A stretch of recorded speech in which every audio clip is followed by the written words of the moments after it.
Menjelangnya beberapa hari saja lagi sambutan perayaan Deepavali tahun ini, masyarakat Hindu sibuk membeli belah bagi membuat persiapan terakhir. Namun kelainan kali ini menyaksikan ramai yang memanfaatkan bantuan kerajaan seperti sumbangan asas rahmah SARA dan sumbangan tunai rahmah STR bagi menampung perbelanjaan perayaan. Kita ikuti tinjauan wartawan pelatih Aisyah Humaira sekitar Brickfield Bangsa di Kuala Lumpur. Bagi sebahagian masyarakat Hindu di ibu negara, minggu terakhir sebelum Deepavali adalah masa terbaik untuk melengkapkan persiapan termasuk membeli baju baru dan hiasan rumah. Kemudahannya banyak sebab selalunya kita akan pergi kat Tesco untuk membeli barang keperluan dapur, barangan untuk cuci pakaian tu semua. So mostly untuk kemudahan lah keperluan yang kita perlu di rumah. So itu memang selalu kita gunalah untuk dalam setiap bulan bila kerajaan bagi. So kita memang spend fully untuk yang itu.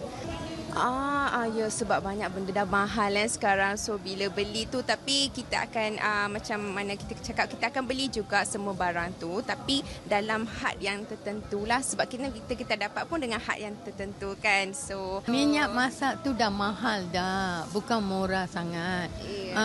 Satu botol aja berapa kilo tu kita beli punya. Yang Tesco punya yang besar. Dah mahal dah. 30 ringgit dah. You beli 2 botol dah berapa dah? 60 dah. Jimat dalam had tu.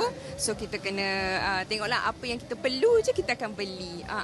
Ada juga pengunjung yang mahukan kerajaan meneruskan bantuan sara hidup yang bukan sahaja membantu mengurangkan beban rakyat tetapi merancakkan ekonomi negara.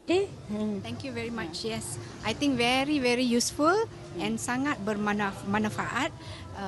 Semua orang dapat something at least to buy something and to enjoy the Deepavali mood. Not only Indians, not only the Hindu, not only the Indians, all races got to enjoy it. Thank you very much. Kita tak nampak pun, tak adalah dengan kerajaan ni, Madani, memang berbaloi lah semua orang manfaat lah. Nak kata dia target untuk B40 saja, tak adalah. Kalau kata nak minyak dengan 100 tu kan kita dapat, semua orang dapat kan. So memang satu kerajaan yang bagus, saya berharap akan terus maju. Negara pun ekonomi akan maju. Sambil bila ekonomi maju, rakyat pun akan maju. Keluhan rakyat mengenai harga barangan naik menjadikan mereka juga terpaksa berjimat dengan membeli barangan sekadar keperluan. The thing is, tahun ini memang harga cost, when you're talking about cost, barang-barang semua dah very expensive. So kita kena budget sikit lah kalau nak beli barang kan, beli yang necessary. Meskipun ramai pengunjung yang hadir untuk membeli belah, namun rata-rata pembeli masih mengamalkan sikap berjimat cermat dalam berbelanja mengikut bajet yang telah ditetapkan bagi mengelakkan pembaziran. Sekian laporan saya. Kini saya ingin mengambil kesempatan untuk mengucapkan selamat menyambut Deepavali non-particle kepada semua penonton Berita 757 Awesome TV, terutamanya bagi yang beragama Hindu dan yang merayakannya. Muruku dan ladu di atas meja, raikan Deepavali penuh ceria. Saya Aisyah Humaira melaporkan dari Berita 757 Awesome TV kerana rakyat keutamaan kami.